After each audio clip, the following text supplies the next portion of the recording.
हम बात कर रहे थे फहम कुरान के सिलसिले में। फहम का रंग तो इसी तरह आता है। सैयदना इब्न अब्बास अल्लाह ताला की इस आयत के बारे में, इस फरमान के मुतालिक फरमाते हैं, मा नंसख मिन आयतिन औ नुनसिहा नअति बिखैरिम मिनहा औ मिस्लिहा। सूरह बकरा की आयत नंबर 106 है। जिस आयत को हम मनसूख कर दें या भुला दें, उससे बेहतर या उस जैसी लाते हैं। और इसी तरह से सूरह नहल की आयत नंबर 101, वइज़ा बद्दलना आयतम मकान आयतिन वल्लाहु आलमु बिमा युनज़्ज़िलु। और जब हम किसी आयत की जगह दूसरी आयत बदल देते हैं और जो कुछ अल्लाह ताला नाजिल फरमाता है। और सूरह राद की आयत नंबर 39, यमहुल्लाहु मा यशाउ वयुस्बितु वइंदहु उम्मुल किताब। अल्लाह ताला जो चाहे मिटा दे और जो चाहे साबित रखे, लौह महफूज उसके पास है। इन आयत की रोशनी में कहते हैं पहली चीज जो मनसूख हुई वो किबला की तब्दीली है। ये सुनन नसाई की रिवायत है 3499 नंबर पर। इस रिवायत से, इन आयात से हमें पता चलता है कि वो किस तरह से आयात को एक दूसरे के साथ मैच करते थे और किस तरह से नबी सल्लल्लाहु अलैहि वसल्लम के दौर में होने वाले वाक़यात की तौजीह करते थे कि जब अल्लाह ताला ने ये हुक्म नाजिल किया कि जिस आयत को हम मनसूख कर दें या भुला दें, उससे बेहतर या उस जैसी चीज़ लाते हैं, तो किबले की तब्दीली का जब हुक्म आया, यहूदियों ने बहुत प्रोपेगेंडा किया। तो अल्लाह रब्बुल इज़्ज़त की ये बात मुसलमानों के दिल के अंदर जम गई कि अल्लाह ताला बेहतर लेके आता है। नबी सल्लल्लाहु अलैहि वसल्लम ने बैतुल मक़दस को किबले के तौर पर इसलिए इख्तियार किया था कि वो अंबिया का किबला था और अल्लाह ताला का हुक्म जिस बारे में नहीं आया होता था तो आप अंबिया की सुन्नत को फॉलो करते थे। फिर जब अल्लाह ताला की तरफ से किबले की तब्दीली का हुक्म आया तो ये महज किबला नहीं तब्दील किया गया था, ये इमामत की तब्दीली का हुक्म था, जिसकी वजह से यहूदी सीख पाते और यहूदियों ने बहुत प्रोपेगेंडा किया। तो इन आयात के बाद सबसे पहले इम्प्लीमेंटेशन जिस चीज़ पर हुई वो किबला था। तो बैतुल मक़दस की बजाय बैतुल्लाह को किबला बना दिया गया। इस तरह सैयदना अब्दुल्लाह इब्न अब्बास कहते हैं, नबी अकरम सल्लल्लाहु अलैहि वसल्लम जब मक्का से निकाले गए तो सैयदना अबू बकर सिद्दीक रज़ी अल्लाह ताला अन्हु ने कहा, उन्होंने अपने नबी को निकाल दिया। इन्ना लिल्लाहि व इन्ना इलैहि राजिऊन, ये लोग ज़रूर हलाक हो जाएंगे। तो ये आयत नाजिल हुई, उज़िना लिल्लज़ीना युक़ातिलूना बिअन्नहुम ज़ुलिमू व इन्नल्लाहा अला नस्रिहिम लक़दीर। सूरह अल हज की आयत नंबर 39 है। जिन मुसलमानों से काफिर जंग कर रहे हैं उन्हें भी मुकाबले की इजाज़त दी जाती है क्योंकि वो भी मजलूम हैं। बेशक उनकी मदद पर अल्लाह ताला कादिर है। तो मैंने समझ लिया कि अब जंग होगी। इब्न अब्बास कहते हैं ये पहली आयत है जो जंग के बारे में उतरी है।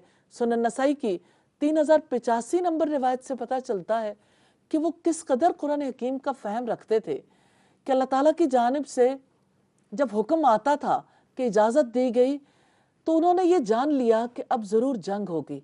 आप इमेजिन करेंगे बच्चे की उम्र क्या है। रसूलुल्लाह की वफ़ात के मौके पर 10 साल थी, तो जाहिर है जंगें तो बहुत इब्तिदा में हुई थी। 5 हिजरी के बाद तो आप सल्लल्लाहु अलैहि वसल्लम से कह दिया गया था कि अब वो आप पर चढ़ाई नहीं करेंगे, आप जाओगे। और 8 हिजरी में मक्का फतह हो गया था और आप सल्लल्लाहु अलैहि वसल्लम का विसाल 11 हिजरी में हुआ। तो आप अंदाज़ा कर सकते हैं कि सैयदना अब्दुल्ला इब्न अब्बास कितने छोटे थे और वो ये समझ चुके थे कि अब जंग होगी।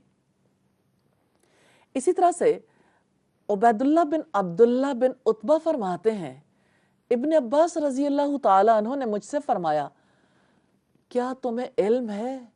आपसे सवाल करना चाहती हूँ, क्या आपको इल्म है कुरान मजीद की सबसे आखिरी सूरत जो एक ही मर्तबा नाजिल हुई कौन सी है? मैंने कहा जी हाँ, इज़ा जा नसरुल्लाह। इब्न अब्बास ने फरमाया, तूने सच कहा। सही मुस्लिम की 3024 नंबर रिवायत से हमें पता चलता है। वो कैसे?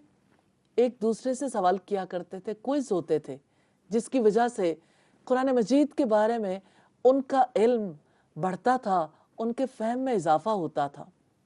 ایک شخص نے ابن عباس سے کہا، میں قرآن حکیم میں ایسی باتیں پاتا ہوں جو مجھے ایک دوسرے کے خلاف معلوم ہوتی ہیں، جیسے سورہ المومنون کی آیت نمبر 101 اور سورہ صافات کی آیت نمبر 27۔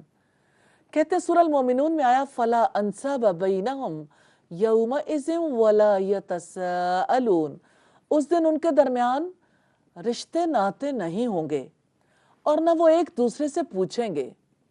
اور دوسری آیت میں ہے وَأَقْبَلَ بَعْضُهُمْ عَلَى بَعْضٍ يَتَسَاءَلُونَ، وہ ایک دوسرے پر متوجہ ہو کر آپس میں سوال کریں گے۔ اور تیسری آیت ہے سورہ النساء کی آیت نمبر 42 وَلَا يَكْتُمُونَ اللَّهَ حَدِيثًا، کہ اللہ تعالیٰ سے وہ کوئی بات نہیں چھپائیں گے۔ تو یہ آیات ہیں جن کے بارے میں انہوں نے کہا کہ ہمیں مشکل پیش آتی ہے کہ ان کا آپس میں کیا تعلق ہے۔ کہ ایک میں تو یہ کہا گیا کہ رشتہ ناتا نہیں ہوگا، اور دوسری میں یہ کہا گیا کہ وہ ایک دوسرے سے سوال کریں گے۔ یہ لمبی روایت ہے جس کا جواب ابن عباس نے دیا فَلَا أَنْسَابَ بَيْنَهُمْ، کہ ان کے درمیان رشتہ نہیں ہوگا۔ ذرا امیجن کر کے دیکھیے کہ آخرت پر ان کا یقین کتنا گہرا تھا کہ وہ سوال کرتے تھے اچھا اس دن تو رشتے ناتے تعلقات نہیں ہوں گے۔ تو سیدنا عبداللہ ابن عباس نے جواب دیا کہ اس کا تعلق نفخہ اولا سے ہے، یعنی جب قیامت آئے گی تو کچھ پتہ نہیں ہوگا کون کہاں ہے، نہ رشتہ داری یاد رہے گی، کیونکہ جو لوگ آسمان میں ہوں گے، زمین میں ہوں گے، سب بے ہوش ہو جائیں گے بجز ان کے جن کو اللہ تعالیٰ چاہے گا۔ اس وقت ان کے درمیان نہ تو رشتے ناتے ہوں گے، نہ وہ ایک دوسرے سے سوال کریں گے۔ پھر دوسری بار جب پھونکا جائے گا سور میں تو ان میں سے بعض سے سوال کریں گے، یعنی ٹائم کی بات ہے۔ پہلی بار جب قیامت کا حادثہ پیش آئے گا تب سب کچھ بھول جائے گا۔ دوسری بار جب دوسرا سور پھونکا جائے گا تب وہ ایک دوسرے سے پوچھیں گے، تب سوال جواب ہوں گے۔ اور اللہ تعالیٰ کا قول ہے مَا كُنَّا مُشْرِكِينَ، سورہ الانعام کی آیت نمبر 24 وَلَا يَكْتُمُونَ اللَّهَ حَدِيثًا۔ اس کی صورت یہ کہ اللہ تعالیٰ اخلاص والوں کے گناہ بخش دے گا، اور مشرک کہیں گے ہم مشرک نہیں تھے تو ان کے منہ پر اللہ تعالیٰ مہر لگا دے گا، ان کے ہاتھ وغیرہ بولیں گے۔ اس وقت معلوم ہوگا کہ اللہ تعالیٰ سے کوئی بات چھپائی نہیں جا سکتی۔ دنیا میں یقین ہی نہیں آیا نا۔ تو سیدنا عبداللہ ابن عباس نے آخرت کے حالات کے بارے میں اتنی سادگی سے وضاحت کی کہ سارے معاملات کی حقیقت سامنے آتی ہے۔ پہلا مرحلہ کوئی رشتہ نہیں رہے گا، یاد ہی نہیں رہے گا۔ دوسرے مرحلے پر ایک دوسرے سے سوال جواب ہوں گے، اور پھر اس کے بعد کیا ہوگا کہ لوگ جو ہیں وہ یہ کہیں گے کہ ہم مشرک نہیں تھے، ان کے منہ پر مہر لگا دی جائے گی اور اللہ سے کچھ بھی نہیں چھپایا جا سکے گا، یعنی ان کی جلدیں اور ان کے جسم کے باقی اعضاء گواہی دیں گے۔ یہ صحیح بخاری کی 4815 نمبر روایت ہے،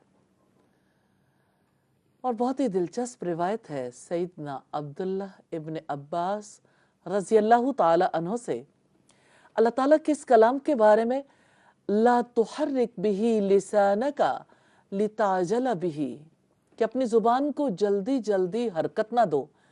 اس کی تفسیر کے بارے میں وہ کہتے ہیں نبی صلی اللہ علیہ وسلم پر جب قرآن نازل ہوتا تھا تو آپ بہت سختی محسوس کرتے تھے، اور اس کی علامتوں میں سے ایک یہ تھی کہ یاد کرنے کے لیے آپ ہونٹ ہلاتے تھے۔ اب اس بات کو یوں سمجھیے کہ جیسے ہم کسی چیز کے بارے میں آپس میں بات چیت کرتے ہیں تو آمنے سامنے بیٹھے ہوئے یا کال کرتے ہوئے ہم جب کسی کی بات سنتے ہیں ہماری کیفیت فرق ہوتی ہے۔ نبی صلی اللہ علیہ وسلم جب فرشتے سے سنتے تھے آپ کی کیفیت اس لحاظ سے فرق ہوتی تھی کہ آپ کی آنکھیں سوتی تھی، دل جاگتا تھا، یعنی آپ جاگ نہیں رہے ہوتے تھے۔ آپ پر جب وحی نازل ہوتی تھی آپ کا دل جاگتا تھا جو وحی کو قبول کرتا تھا۔ کبھی سوتے سوتے آپ نے اس کیفیت کا تجربہ کیا ہو کہ آپ کسی سے بات کر رہے ہیں اور آپ کی اچانک آنکھ کھل گئی تو آپ کو لگتا ہے زبان من بھر کی ہو گئی۔ ایسے میں ایسی کیفیت میں نبی صلی اللہ علیہ وسلم अपने होंठ हिलाते थे और अल्लाह ताला को रहम आ गया कि आप अपनी जुबान को याद करने के लिए जल्दी जल्दी हरकत मत दें। इब्न अब्बास ने उस वक्त पे इस बात को समझाने के लिए कहा, मैं अपने होंठ हिलाता हूं जिस तरह आप हिलाते थे। तो उन्होंने लिपसिंग की। सईद कहते हैं, मैं भी अपने होंठ हिलाता हूं जिस तरह इब्न अब्बास को मैंने हिलाते देखा। फिर उन्होंने अपने होंठ हिलाए। इब्न अब्बास ने कहा, फिर ये आयत उतरी कि ए मोहम्मद, कुरान को जल्द जल्द याद करने के लिए अपनी जुबान ना हिलाओ, उसका जमा कर देना और पढ़वा देना हमारे जिम्मे है। इन्ना अलैना जमाहु व कुरआना, उसका जमा करना भी, उसका पढ़ा देना भी हमारे जिम्मे है। फिर आपसे ये कहा गया, फ़इज़ा क़रअनाहु फ़त्तबि कुरआना, जब हम पढ़ चुके हैं तो हमारे पढ़ने की पैरवी करो। इब्न अब्बास फरमाते हैं, इसका मतलब यह है कि नबी सल्लल्लाहु अलैहि वसल्लम से कहा गया, खामोशी से कुरान सुने। उसके बाद हम इसका मतलब भी समझा देंगे, हमारी जिम्मेदारी है, और उसे याद भी करवा देंगे। यानी आपको इस बारे में फिक्र नहीं होनी चाहिए कि कुरान मजीद याद कैसे रहेगा, महफूज कैसे होगा। तो जब आपके पास सैयदना जिब्रील अलैहिस्सलाम वही लेकर आते, आप तवज्जो से सुनते। जब वो चले जाते तो रसूलुल्लाह वही को उसी तरह पढ़ते जिस तरह सैयदना जिब्रील अलैहिस्सलाम पढ़ा करते थे। यूँ हमें ये पता चलता है कि हर आयत के पीछे स्टोरी होती है, जिसे सबब नुज़ूल या शान नुज़ूल भी कहते हैं, और उसकी वजह से कुरान फहमी में आसानी होती है। हम अपनी गुफ्तगू का सिलसिला जारी रखेंगे छोटी सी ब्रेक